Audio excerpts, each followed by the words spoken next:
Zürafa kardeş, bugün neler yapsak acaba? Biraz canım sıkılıyor benim.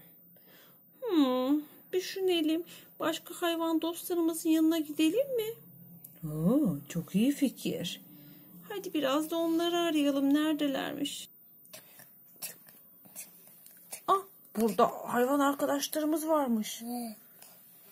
Siz ne cins köpeklersiniz böyle? Biz 3 kardeş köpeğiz. Biz birbirimizi koruruz. Bize zarar vermek isteyenlere karşı koruruz. Anladım. Tamam. Biz biraz daha ormanda gezmeye devam edelim zürafa kardeş. Tamam. Pardon, biz 4 kardeşiz. Kardeşimiz sonradan geldi. Galiba görmemişiz. Hadi gidelim birazcık. Balık kardeş, sen suda yazardın. Ne işin var burada?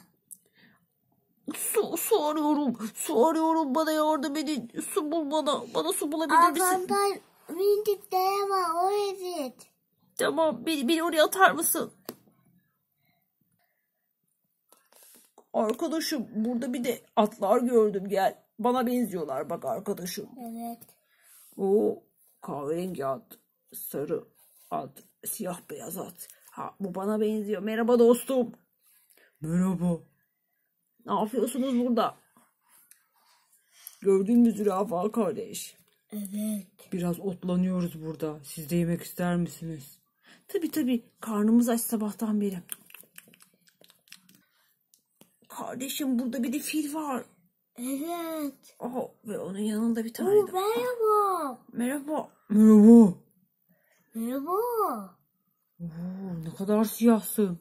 Evet. Değil mi kardeşim? Evet. Yolunu mu kaybettin?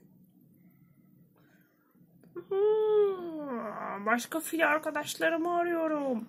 Sana yardımcı olabiliriz. Onları az önce şu tarafa giderken gördük.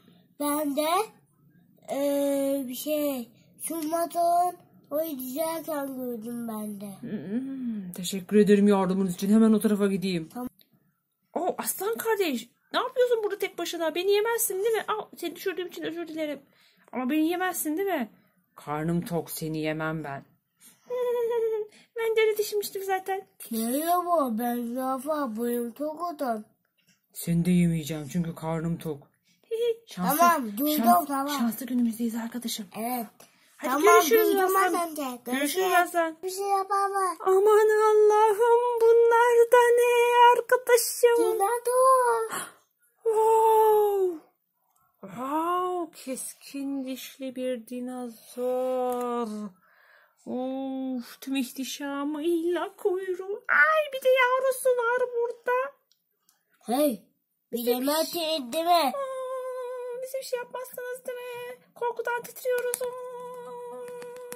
Hayır, size bir şey yapmayız. Hey sen. Bize yolu göster. Ağzıma girersen seni ısırırım. Bize yolu gösterir misiniz? Ne tarafa gidiliyor? İstanbul'a buradan nasıl gideceğiz? İstanbul. Şu bisikletle oradan diğer var. Teşekkür ederim. Bay bay. Bay bay. Ne güzel arkadaşlarla tanıştık değil mi? Evet arkadaşım. Ama o dinozorlardan çok korktum.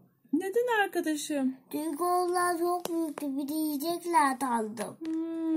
Neyse ki yemediler. Evet. Yarın da başka arkadaşlarla tanışırız arkadaşım. Hadi uyumaya gidelim. Tamam hadi.